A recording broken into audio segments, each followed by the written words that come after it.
Alright, it's time to see what I can do with this one. Let's see about the focus. I've been sitting here surfing and waiting for my dogs to calm down. They were barking like crazy. They almost calmed down for a little bit, but then they started up again. There's dust all in this. Let's see. Yeah, we had some dust blow in. I don't know when it was, this morning or last night.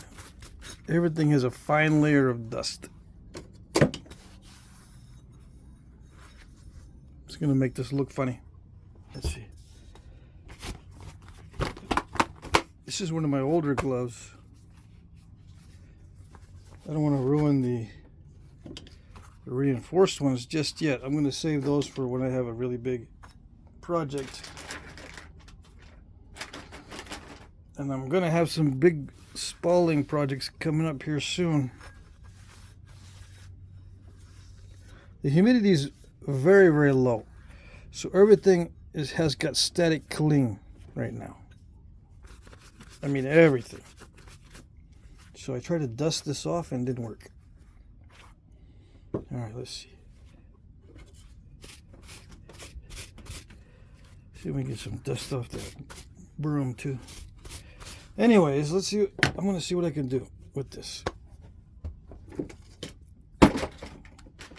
And I forgot to put away my shipping stuff. Hold on.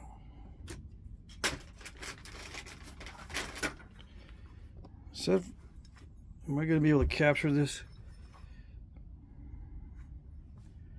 Am I going to have to hold it too far away? I'm going to be doing mainly edge work, so we'll just zoom in and out, I suppose. Yeah, this is the boring part where I just do pressure work the whole time, basically. And I do have Ishi sticks made, but not shaped. So I'm just gonna wing it. Someone told me what that was in the comment section. Heck, if I could pronounce it. I have no idea.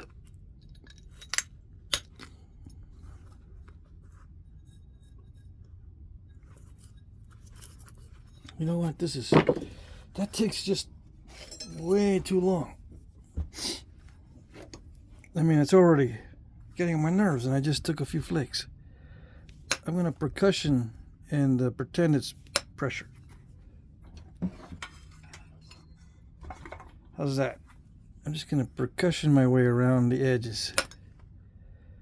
Just little flakes with downward strikes.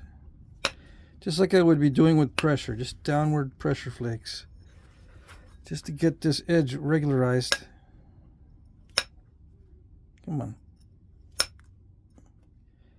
This Dacite's not that tough, I don't think. Anyway, let's see if I can improve the situation.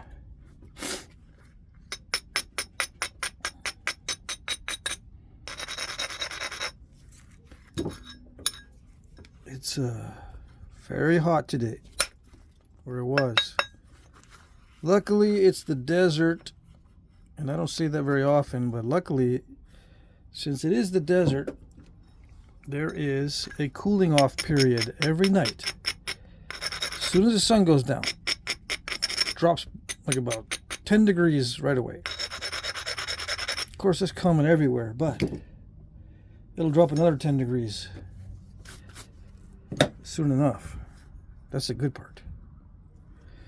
Now, should I be thinning with these small flakes? I should not. It's hard to resist though.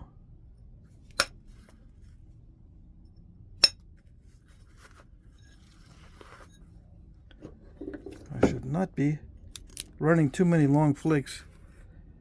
I just need to regularize. But the way it looks like I got too many waves, so I gotta do some thinning. Anyway, There we go. We're gonna work on the edge all the way around.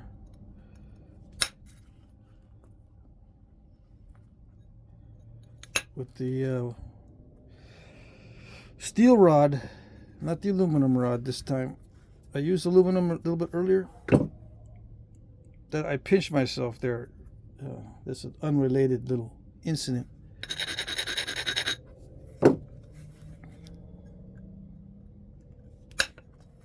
That's not a flake right there. That's a blood blister. Or what we used to call a blood blister. I don't know what they call it these days.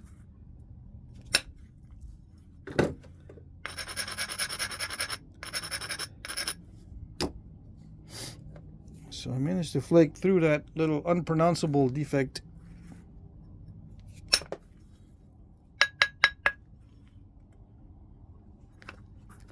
I was looking up the lava flows and stuff that cause obsidian and dacite, or the conditions that lead to the formation of obsidian and dacite. Dacite cools slower. It's obsidian, right? But it cools slower, which allows it to crystallize a little bit more, I suppose. But that's as far as I got. I only know for sure is that dacite cooled a little bit slower than the transparent looking type of obsidian. So I think the faster it cools, the better the quality, maybe. See, I'm not supposed to take that much off. Yeah, so I guess the faster it cools, the better the quality. I don't know. Dacite's not that great compared to something like triple flow.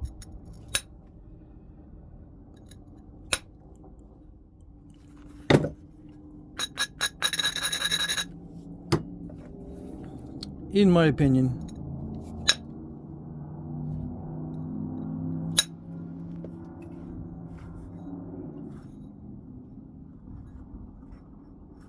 So that's why I say maybe the higher quality stuff cooled a lot faster. Yeah. That's why we have differences in the cool down periods when it comes to obsidian. And since no two situations are exactly alike, no two obsidian sources are going to be exactly alike. They're all going to be a little bit different.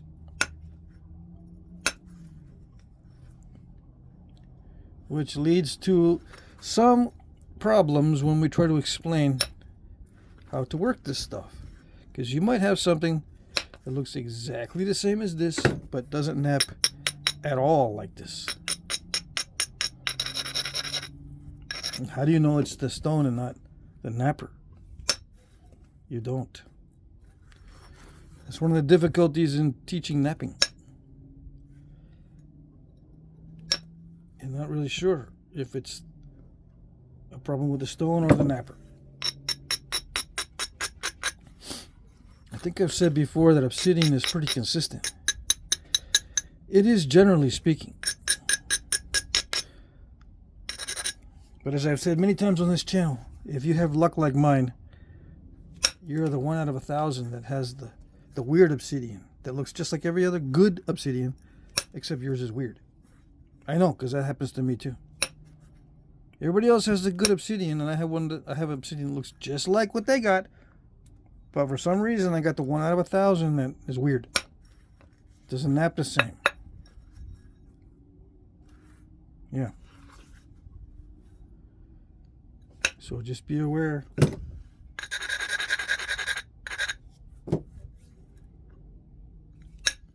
You might not be able to hang the tail out in the breeze like this because your obsidian is tougher and you got to hit harder, and then you end up snapping the tail off. This one is easy. This snaps pretty easily. So I can hang the tail out in the wind, but I always do that anyway. In case you didn't know. In case you're new. A lot of new guys. In case you're new, I can work on the tip like this because my style of flint knapping, the indirect percussion, removes flakes so fast that the other part doesn't have a chance to do anything. You know, it doesn't react very much because I take the flakes off really, really fast.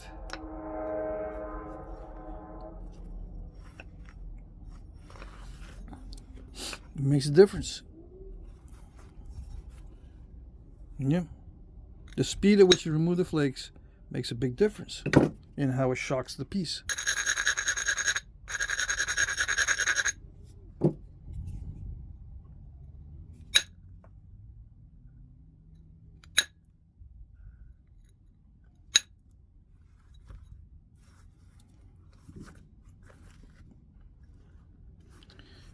Yeah, it does not shock it very much. So I can put some, you know, put some things out in the breeze and nothing happens to them.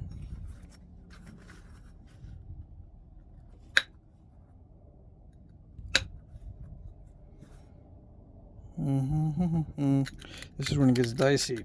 Can you see? No? Well, that's okay. No one else can see either. I do got my glasses, but this is not doing me any good right now.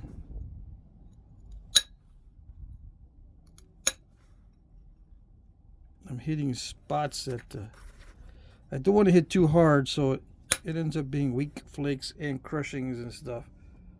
Yeah, I just had a comment very recently that says you gotta smack it really hard, get some good flakes off. They know because they work this type of obsidian all the time. Yeah. I really don't like hitting obsidian all that hard, even when it's not responding to the soft taps. I really don't like hitting it all that hard. Why? Because the Dacite fails. The Dacite fails video. Yeah, I start getting cocky with it and too confident. Guess what? Snappiola.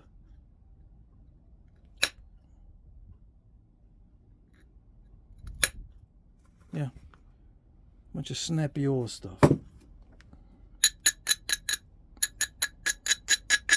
Fails. Why don't I just work it with pressure? It's because it's this process of switching over gets on my nerves. It sure does. Because it's, you know, the new tool. Where was I? What was I thinking of doing? What should I do next? Is it really going to work well? Just wasting time. Am I going to have to switch back?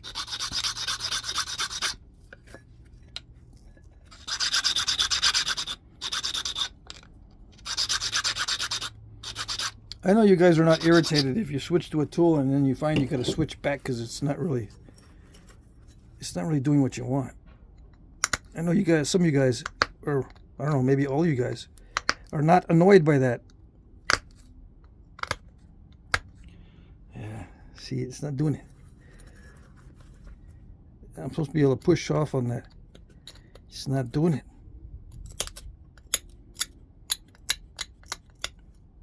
So I got to blast through there. I tried to blast through there already with a flake, and it didn't work.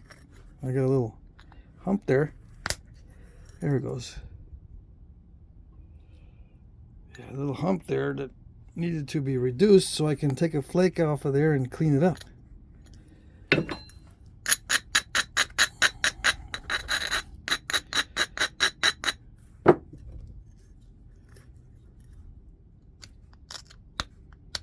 Let's flatten it as much as possible. And then, voila. Right? Or no? Believe it or not?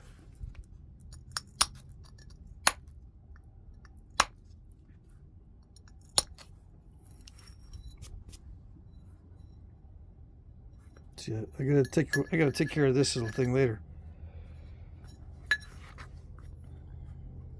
See how I already lost a lot of edge dealing with that earlier?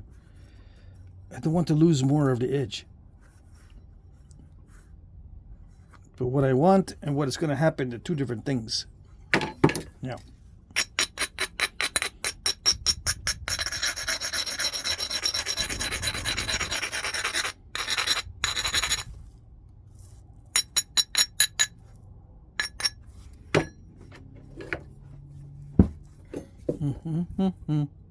So, back to the percussion. Static. Yeah, Obsidian can have static cling. You didn't know? The dust is clinging on here.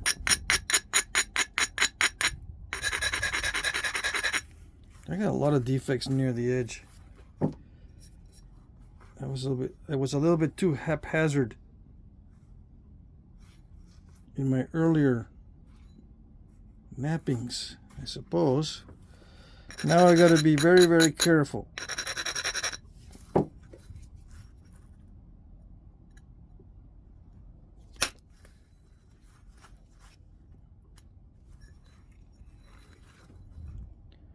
And I'll change out the tool size if I need to, which I'm going to need to here in a minute. And I'm just going to work it randomly for now. I'm supposed to be working on this side, but I see some lumpage right here on this side. I'd rather take care of that first.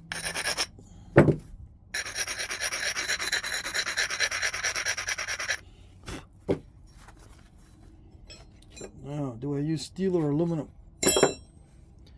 Well, I was using aluminum earlier, right? So I think I'm used to using the aluminum. Let's see if it works. Yeah, I just got sprayed with flakes, though. All right, it did work, though. Got rid of a good portion of that. No, that did not work. That did the opposite. I just installed a step fracture. And that platform was strong enough to carry a flake. Something's just up with the tool. Probably.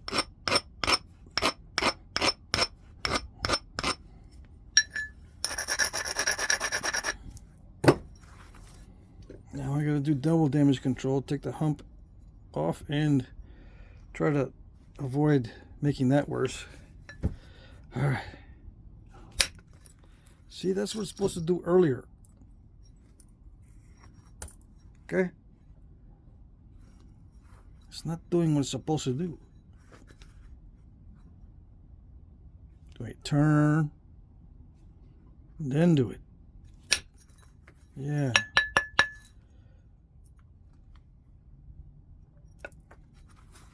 That's not too bad. A little bit of step fracturing, but it's not bad.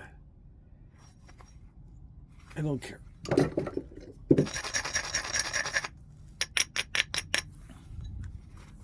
I've spent many, many hours on some of these, and people don't really want them that badly. Yeah, I can spend hours. Whoa, that went clear up to there. I can spend many hours on these and refine them a lot, and they don't really sell for much more than just a rough one. Or, you know, fairly rough, not really rough. So, but see, there you go. Why does it do that? It doesn't like to fan out. I mean, it doesn't like to feather out. It's not that bad. It's not concave right there. All right. I'm not going to argue with it. I'm just going to mess with it. Yeah. I'm going to mess with it, and I'm going to mess with it until I can come up with a way to adapt to it and get it a little bit more refined. It doesn't have to be perfect.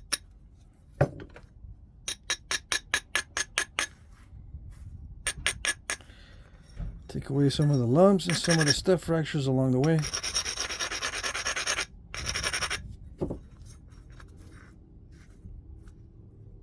Yeah, even if I refine it and there's absolutely no step fractures and there's a lot of parallel flaking, someone's going to still want to get it cheap. Yeah.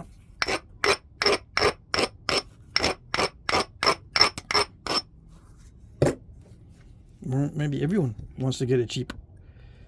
To make up for all the hundreds they've spent elsewhere. Probably.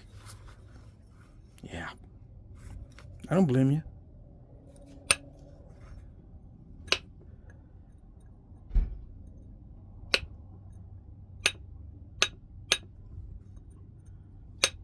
Let's see. Is that doing anything? Is it doing anything? It's not doing anything. Am I going to have to get the steel out? You're going to make me get the steel out? I think it's going to make me get the steel out.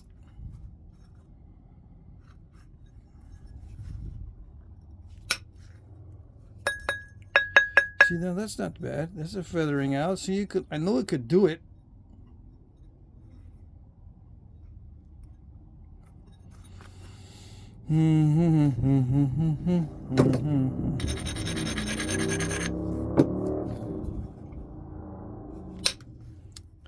Yeah, the perfect platforms always are. They're always not perfect. So I have to make them perfecter. And if my chit chat annoys you, there's plenty of other channels. Oh yes, there is. Why do you watch mine? No one has close-ups like I do. No one uses these metals like you're not supposed to. Why are you watching then? You know, you can always be sneaky and get the information you want without listening to me. Yeah, just be sneaky. You don't have to listen to the commentary. Sneak up on the video and capture important information without paying attention to what I'm saying.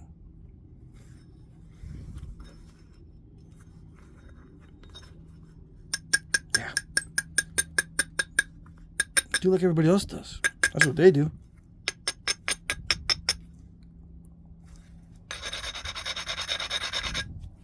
If I try to explain it, I might be wrong. Right? Have you ever thought that I could be absolutely wrong in my explanation of why things are happening? Or, you know, misinterpreting my motivations as well? You think I'm perfectly flawless in my observation of my motivations? Or is any, you know, do you think people are perfectly flawless in their observations of their motivations? It may seem like I'm motivated to do something in a certain way when actually, in reality, that's not the case. How are you going to know? Well, the answer to that is, if you can't know, then don't pay attention to it.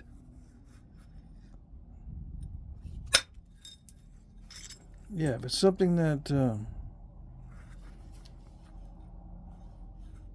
there's no way you can know for sure if the napper is telling you the truth, then don't pay attention to it. That goes for people who talk smack and people who don't talk smack. Yeah. I don't know what I'm doing. I don't know what I'm doing. I'm taking flakes off that look good, and then looking at the result. You know, I'm looking at the flake path and it looks pretty good, but then I look at the result and it looks kind of weird. Right? So the motivation happens to be, it seems like a good idea at the time. But why does it seem to be like a good idea? I can't tell you exactly. I can tell you exactly sometimes why it looks really good, but other times I really don't know. It just seemed alright.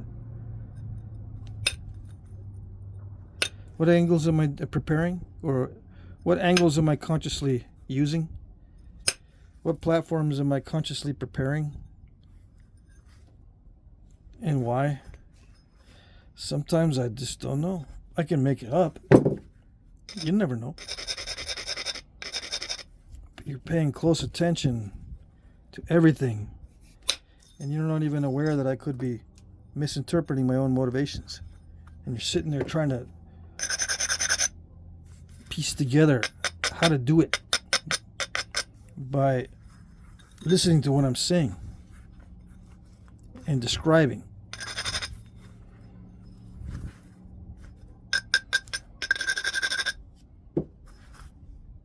But you have no idea if it's right.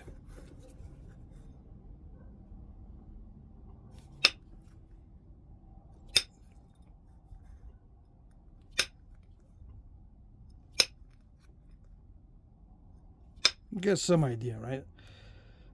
I can't say you don't have no idea. I can say that sometimes your idea is not right. Same with my idea. It might not be right.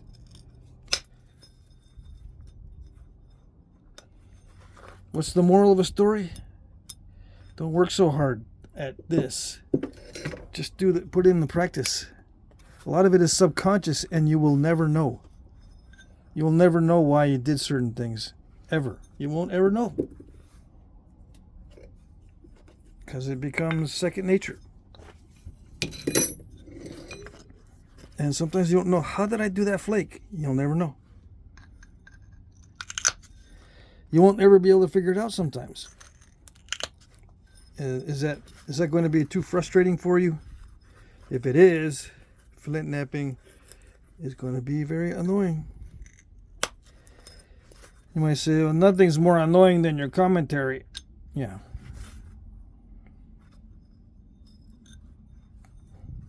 You haven't been Flintknapping too long, huh?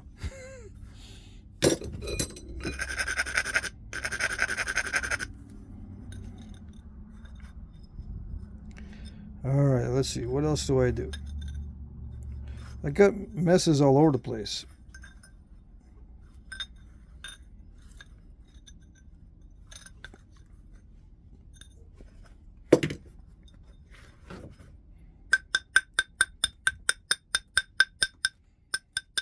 One thing I don't want to do is thin it down a lot.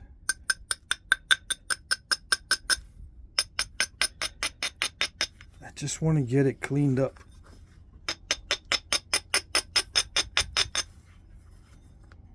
And symmetrical. Yeah.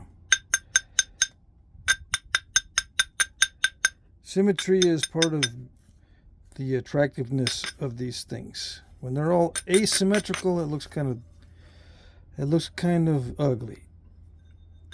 But if I can get these symmetrical, or this one at least, it'll look a lot better. But in the meantime, I gotta try to remove some of these. Let's see, what would happen if I use a pointed flaker on some of these to produce flakes. Let's see.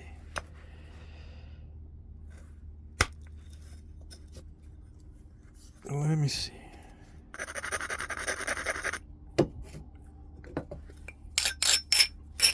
Gotta be careful. If I hit the piece on the abrading or the abrader, it's not going to be pretty. Yeah, the thing about pressure flaking obsidian with me is somehow many times these flakes release too soon. Yeah, premature flakeration. Yeah.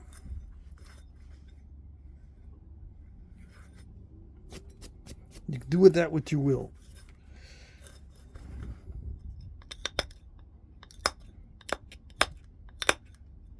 Some people are going, what?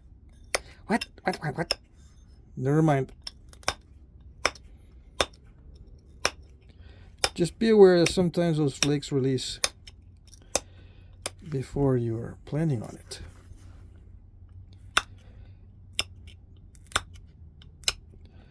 And, you know, once in a while you get the occasional flake that will never release at all.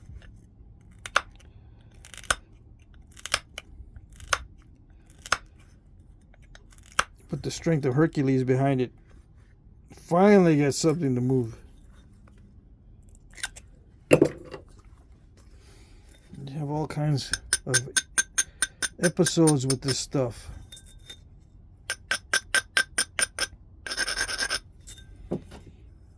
And am I using a certain type of sharpening technique? Yeah, it is a certain type. Yeah, but what I'm doing right now is just trying to regularize the edge. You can sharpen it just by picking at it and regularizing it. There are a couple better ways to do it than that, though. And those are the ones I'll be working on. As time goes on, I'll get better and better at sharpening these. And I'm going to be less and less worried if I'm matching actual artifacts as time goes on. So get ready. I'm going to become less and less concerned if they actually did it that way back in the day. I'm just going to be practicing the art of flintknapping itself, just for the sake of it. Just for the sake of flintknapping itself. Not to prove anything or show anything other than the flintknapping itself. I'm not going to do the replication very often in the future, unless it's by coincidence. Now, am I still going to do, reproductions of points? Yes, once in a while.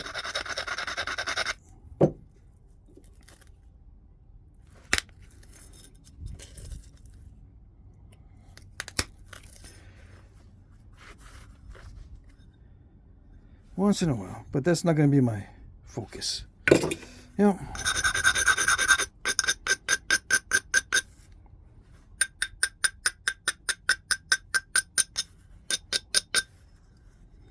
right, it's starting to get more narrow than I would like, but that's just the nature of the game. Yeah, okay. Trying to do the brushing technique on the edge to get some strength on the edge so I can do more pressure flaking and stuff. But this stuff reacts weirdly to the abrader. I can't really brush off flakes. It crushes a lot when I'm doing that. Normally I can brush off flakes and the little flakes will come off. This one just produces a crunchy effect when I do that.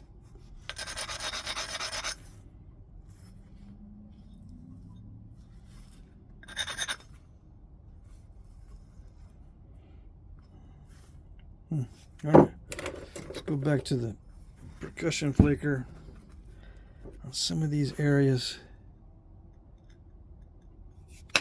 Nope, not like that, not like that.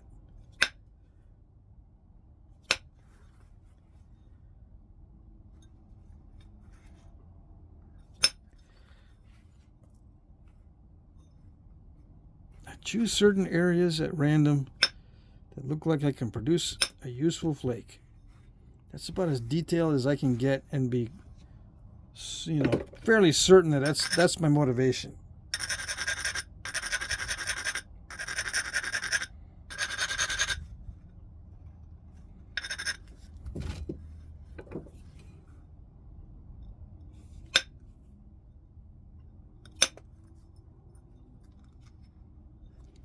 Sometimes I can see particular obstacles.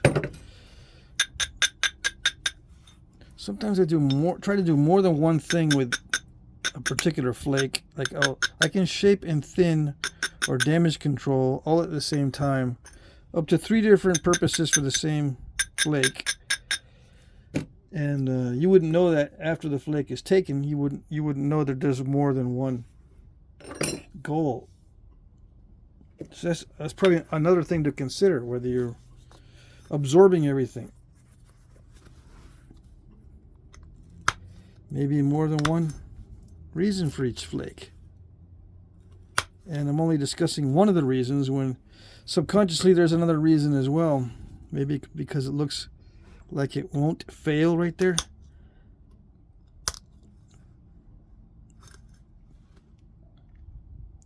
The subconscious has an aversion to failure, so it doesn't want to do stuff that it's not feeling good about doing. It doesn't want to fail, so it kind of backs off a little bit.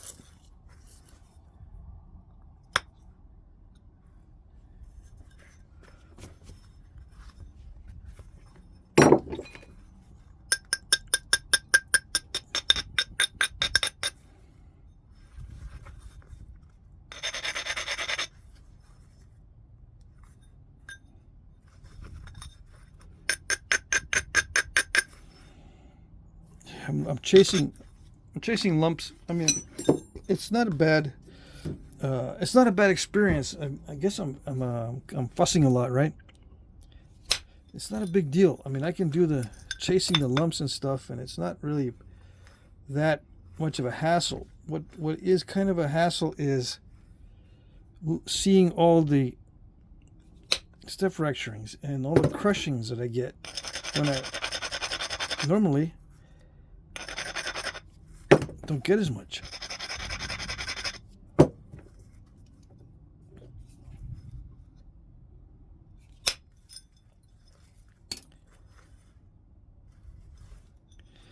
And I can see places where I can remove material, but then I'm stopped by a step fracture or something. You know, I don't want to mess with that area because of a potential step fracture happening.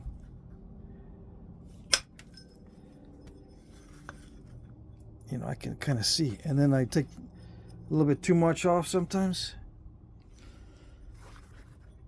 Dang it. I don't know why it does that. See that? I took off too much there.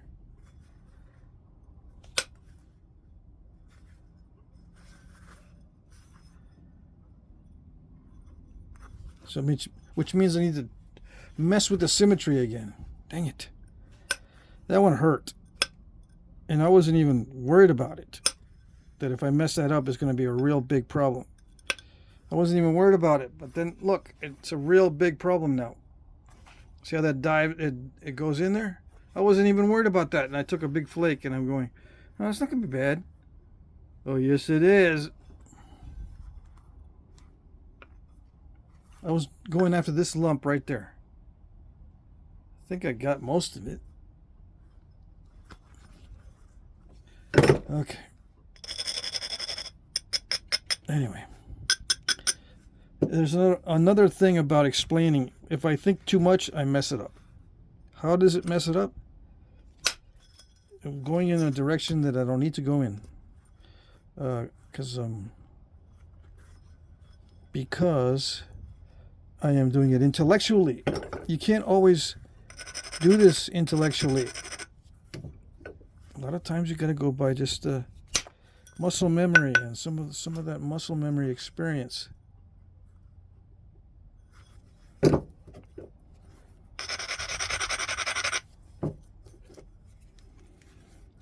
Just the knowing that this particular hit's going to be okay, without thinking about it too much.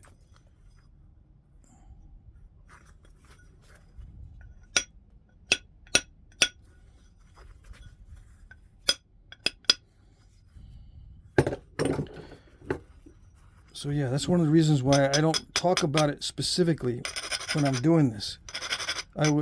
I actually perform just as good or better if I'm talking about something that's not related to what I'm doing.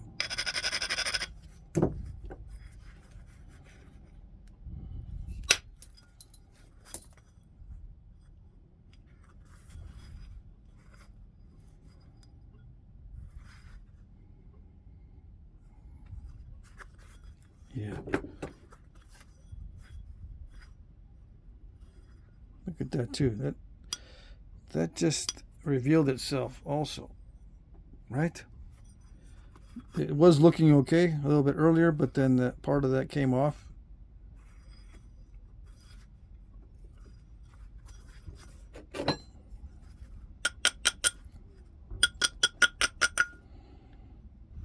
Yeah. I'll stop cleaning it up here in a minute. I'm going to get diminishing returns.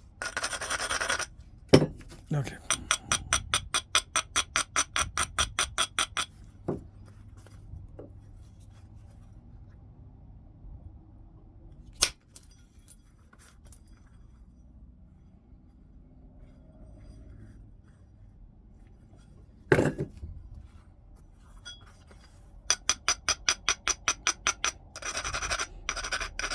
talking to one of my friends at the Knapping.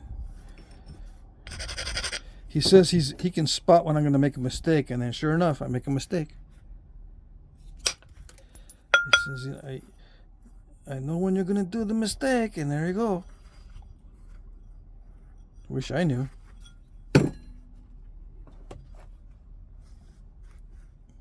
No, I kind of know, but I take risks. Sometimes it doesn't always end up in a mistake. Sometimes it ends up being pretty cool. Now, what did I do with my pad? Is it in front of me? Sometimes it's like right in front of me. I don't see it though. I tossed it way over there. How did it end up far away? I don't know.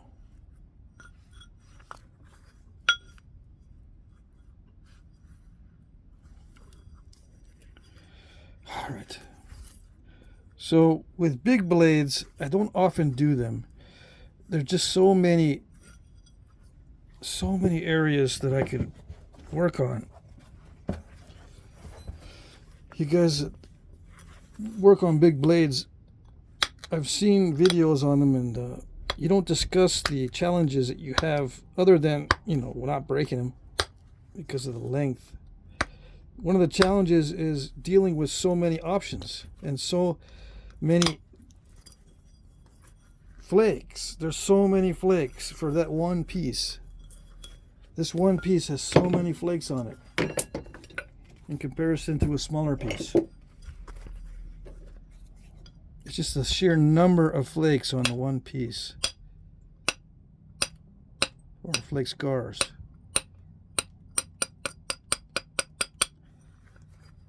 It can get kind of mind-boggling.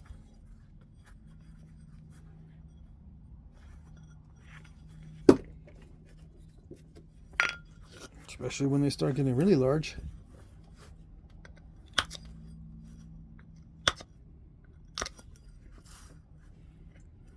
And the more the flake scars, the more the opportunities are there for mistakes and damage control.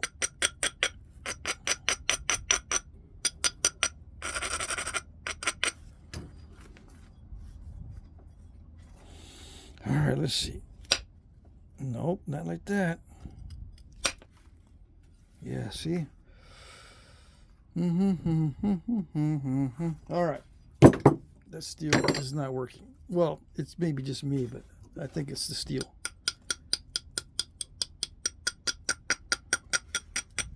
And if I abrade too much, it takes a bite out of it. So you guys are saying abrade, abrade, abrade. I've abraded a lot before, and what happens? It takes a little semicircular bite out. Can't abrade too much.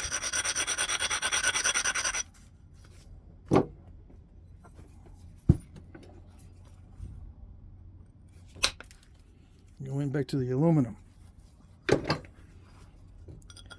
it's still crunchy.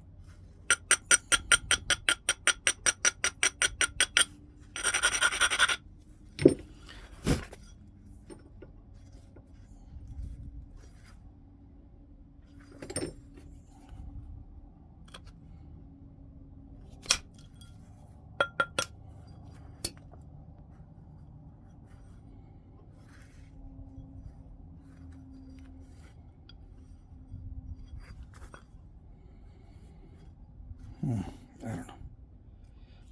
I don't like it when I have to do flakes that are really, really long. But that one, there was a step fracture back there. I needed to get rid of that.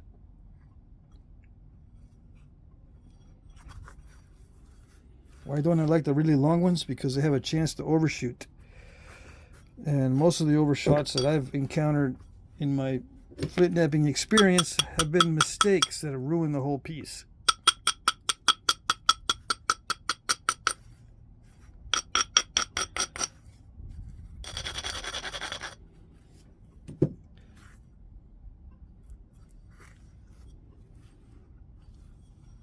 How do I know when it's cleaned up and when it's not cleaned up? Basically, when I'm looking at it, and there's not something on there that I can fix. Everything is either fixed or non-fixable, according to my skill level. That's how I know when to stop. When I reach the maximum of my when I reach the limit to my skill level, then I know it's time to stop. Combined with the total look of the piece. If it doesn't look right, and I know I'm at the maximum that I can do, I'll stretch a little bit more. I'll stretch a little bit more and try to get it done, even though it's beyond my normal limits. Yeah.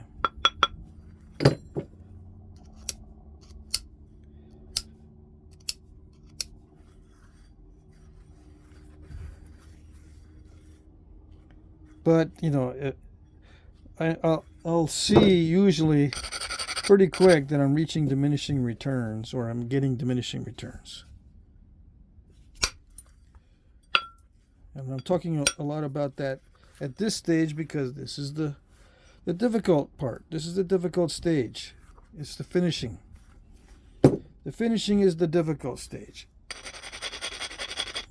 Everything else is relatively easy for me.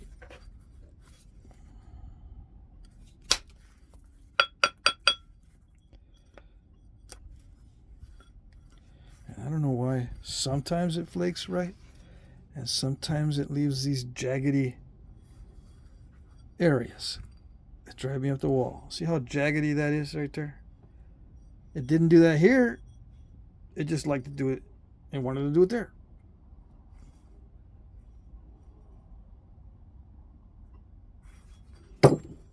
I don't remember what it looked like before I flaked it.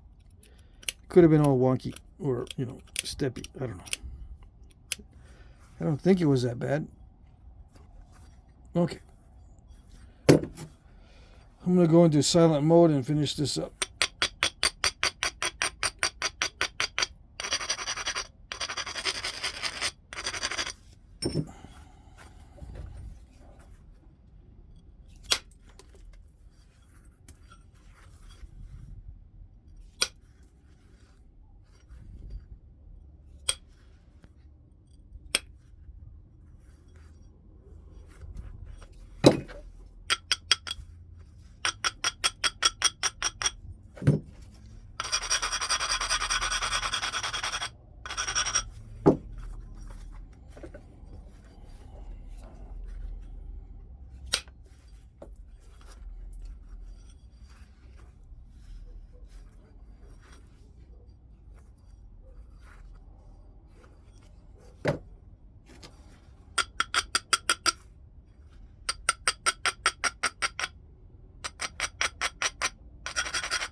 All right.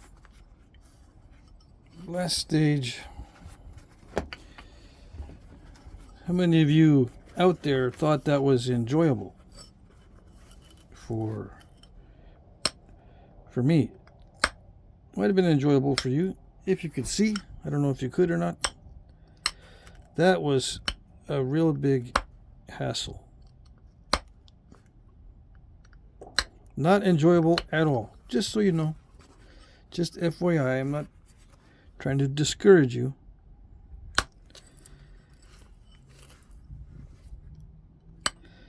But yeah, that finishing stage there, it's winding down now. But that stage right there,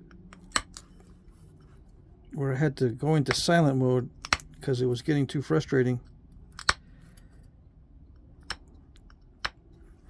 was very critical, and also the most unenjoyable part of the whole process. Now, I was thinking about that today. What happens to the human brain when it is forced to do something it doesn't want to do over and over and over and over? Well, it tends to change a little bit, and it will shut you down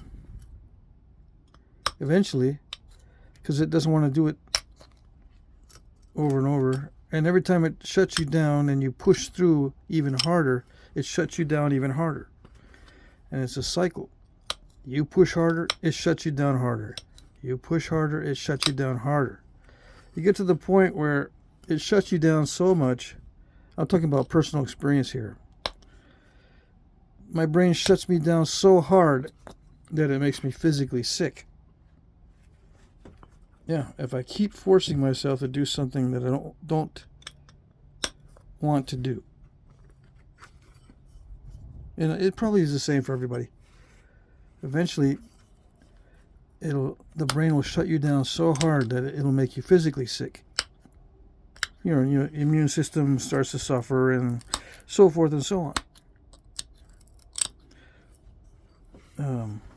So I limit my Flintknapping projects, or I try to the ones that don't make me feel that way. And I'm beginning to see that these big blades, after hitting myself on the head with a baseball bat often enough, are not enjoyable.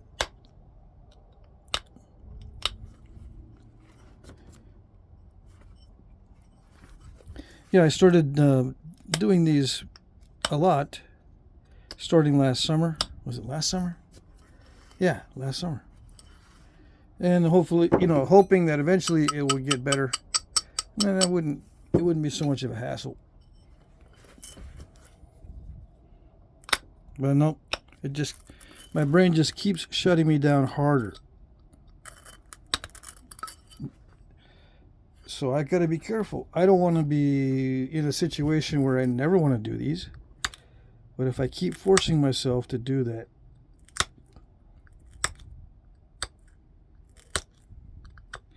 there'll come a time where I'm going to say, no, that's it.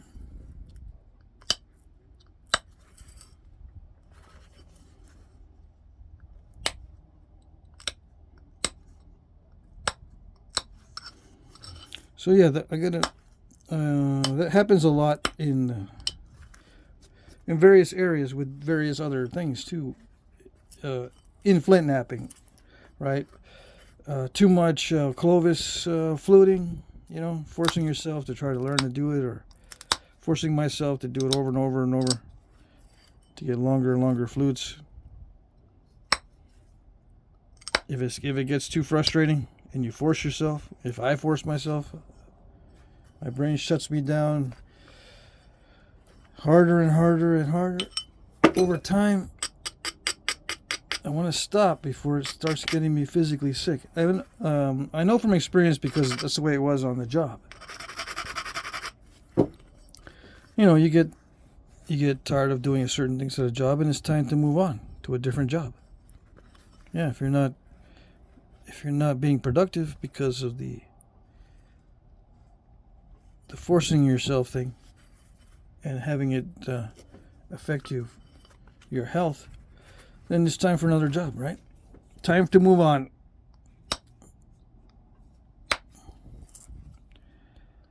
Anyway, you can stop the process from happening and back off a little bit.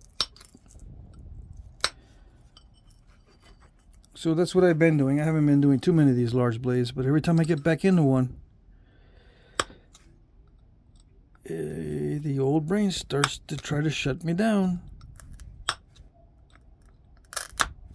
One of the most effective ways is to just slack off, and then I break it. And then I get frustrated because it's broken, and then it has its way, its success. It goes, he broke it, so he's not going to try it again. That's it.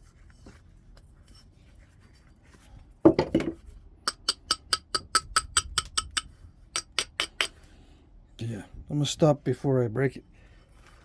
Already stopped the thinning. I'm just working on the edge now. But I wanted to clean it up enough so that I'm satisfied with it, even though it's not perfectly clean, or not even, I shouldn't say perfectly, because I never want to do it perfectly, but I wanted to get some of this out. Some of this crunchiness, but I'm just going to leave it in. Yeah.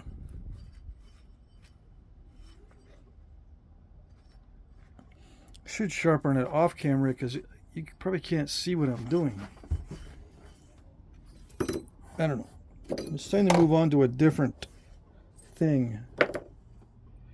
Where's my pad? I got a lot of big spalls I need to make. Where's my pad?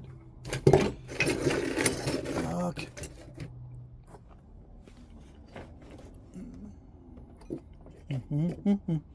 There it is. They roll, these pads, they roll. If I toss them over there in a certain way, it rolls and it goes into a little hiding spot. Anyway, I've got a bunch of big spalls that I need to do or to accomplish because I got a lot of Tennessee chert. You will see coming up.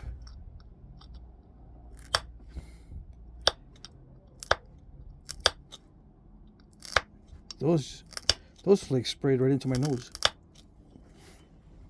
You don't get to see all that, or you don't get to experience all that. For those of you who don't know, these flakes fly back up off the pad and they fly everywhere. In some cases. I think I even got one in my mouth right now. And when you're not really excited about doing something, you notice all the little bad things. Yeah, that's another thing. Normally, if you're happy-go-lucky, get a flake in your mouth. I think I got one. It's not a big deal. But when you're frustrated, any little thing is annoying.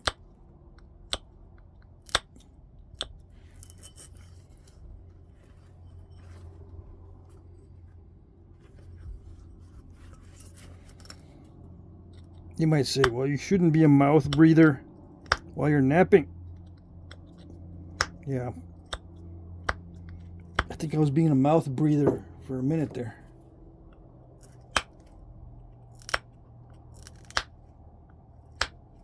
Just when I thought it was safe to be a mouth breather. Them little flakes catch you slacking off. All right. So yeah, I'm just gonna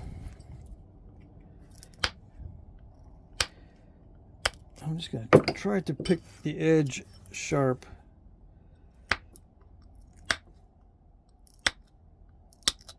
Just by picking at it.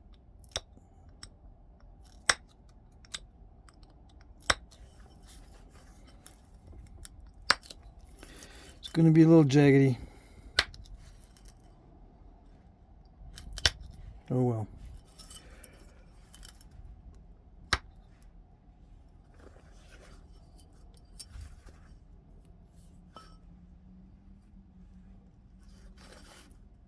dogs are very quiet. I'm surprised. Very surprised. Well, no, I was chasing one around the yard a little while ago. He wouldn't stop barking.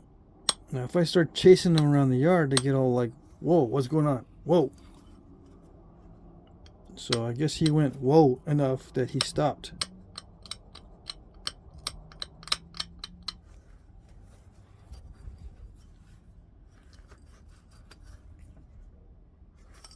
Yeah. Very quiet. It's also kind of late. I don't know. Anyway, I think this is getting close to the finish line. It's getting close to the finish line. I'm starting to see the light at the end of the tunnel. I'll probably go back to this tomorrow when I'm not so tired and pick at it a little bit more, because I can see some spots that need to be picked more carefully, but I just don't have the patience right now. Yeah, I'm saying that right when I'm doing the stuff that is not good, like right there. See, I'm just trying to get rid of dull spots and not install them. You can install them doing this. And some of it has to do with the crumbly nature of this dacite. It is kind of crumbly. Some of it has to do with me being tired and not pressing on the edge correctly.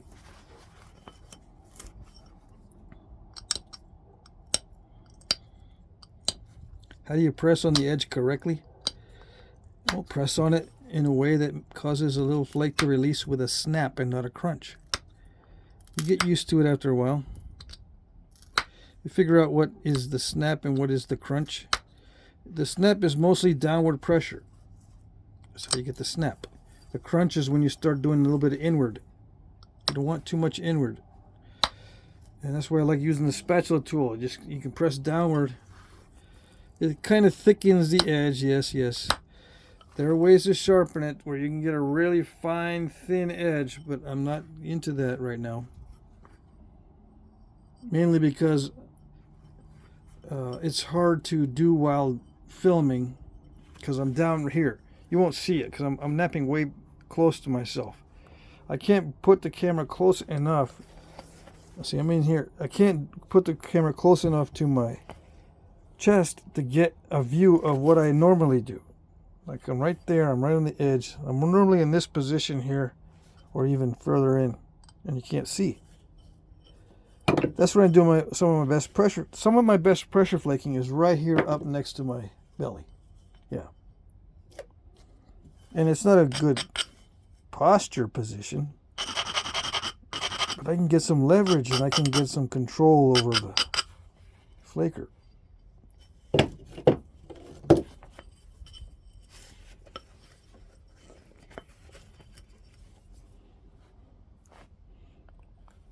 Try to have it out here so you can see.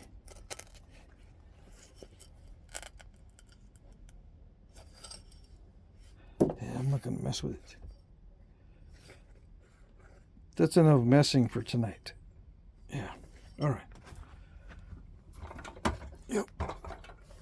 It's not where I want it to be. I can take a little bit more off. Yeah, hold on.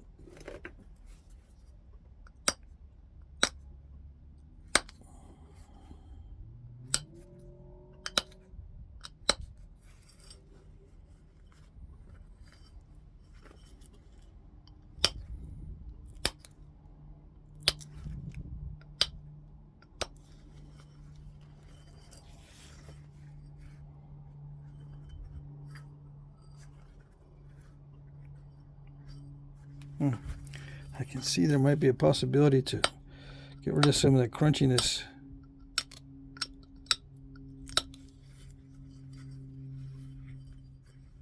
That would be nice. If I can get rid of some of that crunchiness there, but now, you know, I could take back that edge right there and then send some flakes in on both sides, because I can see little areas, like the back of that step fracture. That step fracture needs to be taken out. And then this crunchiness in this area is bugging me. But I'll just leave it. All right. Yep. I'll pick at it off camera when I can go extremely slow, and then when I can do it in a comfortable position. All right. Let's see. Final dimensions, I think, were 9 1/4 as far as length.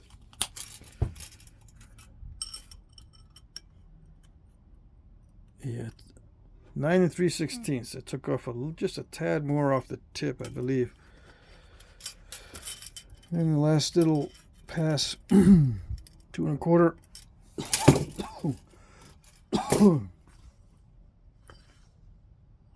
All right. A little over 9. 9 3/8. 3/16. I mean, 9 3/16. Yeah. So. Okay.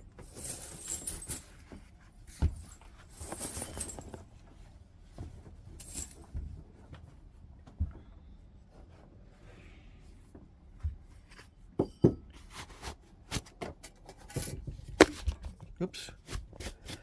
Yeah, let me do this before I turn off the camera, because I want to be able to stand up without stepping. I forgot to put the gaiters on before the last stage. I want to be able to stand up without having a flake in my shoe. Hold on. After I turn off the camera. Why don't I just turn off the camera and do this after I turn off the camera? Because I get more impatient that way. I want to stand up after turning off the camera. All right.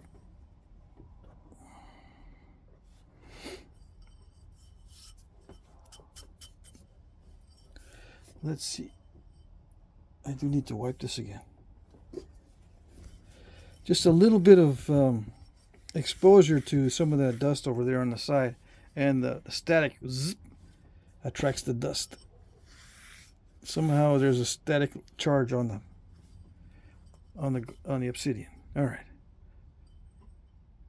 Yeah, I guess the removal of gloves and shifting around and using the brush on myself. Yeah, I could feel the dust back on the blade, but it's good. I think it worked out all right. Yeah, as long as I leave in some stuff that I don't really like, but it would be too much of a hassle to remove. As long as I am cool with it, then yeah, I'll stop. So there's a few little areas that I can pick at to get rid of the dullness, and maybe pick that out somehow, just minutely, so I don't have that white powdery area that I just installed right there as I was picking at it. That's exactly in the wrong spot too, because I'm trying not to lose width in that area.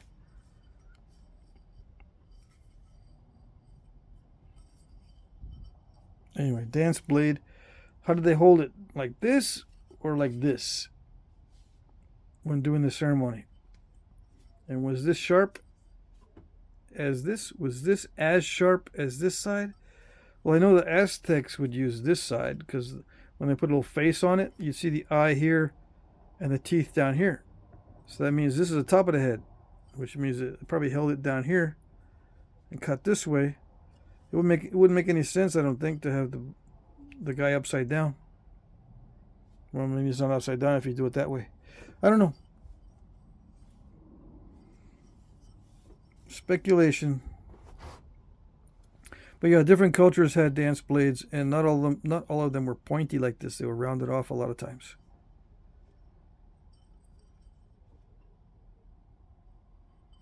And they were, of course, a lot longer in some cases. But yeah, with the amount of time it takes to make one of these, plus the risk of breaking them, and the amount of experience required to make one look nice, that's a lot of investment there. So they're thinking these were ceremonial and not used for anything other than ceremonies. Because, like I just said, all that invested in it, and then have a chance of dropping it and breaking it is just too high.